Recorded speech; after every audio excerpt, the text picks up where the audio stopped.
फागुन 21 मा हुने प्रतिनिधि सभा निर्वाचनमा विभिन्न दल र स्वतन्त्र उम्मेद्वारहरू उठ्नेको चर्चा सुरु भइसकेको छ, जसमा समानुपातिक तर्फबाट दलले आफ्नो उम्मेद्वारको बन्द सूची आयोगमा पठाउँछन् भने प्रत्यक्षमा दलको उम्मेद्वार र स्वतन्त्र उम्मेद्वारहरू हुन्छन्। प्रतिनिधि सभामा प्रत्यक्ष र समानुपातिक उम्मेद्वार हुन के कस्तो योग्यता चाहिन्छ, आउनुहोस् यस भिडियो मार्फत बुझौँ। नेपालको संविधान 2072 र निर्वाचन सम्बन्धी कानुनहरूले प्रतिनिधि सभा सदस्यका उम्मेद्वार बन्न आवश्यक योग्यताहरू, अयोग्यता, कागजी प्रक्रिया र कानुनी आधार स्पष्ट रूपमा तोकिदिएका छन्। पहिलो, उम्मेद्वारको आधारभूत योग्यता के कस्ता रहेका छन्, आउनुहोस् बुझौँ। नेपालको संविधानको धारा 87 उपधारा 1 अनुसार प्रतिनिधि सभाको सदस्य हुनको लागि नेपाली नागरिकता हुनुपर्ने, अर्थात् उम्मेद्वार अनिवार्य रूपमा नेपालको नागरिक हुनै पर्छ।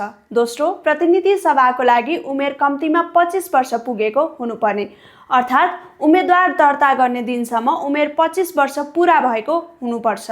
तेस्रो, सार्वजनिक पदमा बस्न कानुनी अयोग्यता नपरेको हुनुपर्छ, जस्तै कुनै गम्भीर आपराधिक मुद्दामा सजाय पाएको, भ्रष्टाचार मुद्दामा दोषी ठहर भएको, नैतिक पतन देखिने अपराधमा सजाय भएका व्यक्ति उम्मेद्वार बन्न सक्दैनन्। अब निर्वाचन सम्बन्धी ऐनले कस्ता व्यक्तिलाई सङ्घीय संसदको उम्मेद्वार बन्न अयोग्य ठहराउँछ, आउनुहोस् बुझौँ। पहिलो, सरकारी कर्मचारी सेवा प्रवाहमा रहिरहेका, यदि सरकारी जागिर खाएका र सरकारी सेवामा लागेका व्यक्तिहरू अथवा सरकारी पदमा नियुक्त भएका छन् भने पहिला त्यस्ता व्यक्तिले राजीनामा अथवा अवकाश नदिएसम्म उम्मेदवारी दर्ता हुँदैन। दोस्रो, संवैधानिक निकायका पदाधिकारी राजीनामा बिना चुनाव लड्न पाउँदैनन्। र त्यसै गरी तेस्रोमा, सुरक्षा निकायमा सक्रिय सदस्यहरू जस्तै नेपाली सेना, नेपाल प्रहरी, सशस्त्र प्रहरी, राष्ट्रिय अनुसन्धान आयोगमा कार्यरत कर्मचारीहरू, उनीहरू निवृत्त अर्थात् रिटायर्ड भएपछि मात्र उम्मेद्वार बन्न सक्छन्।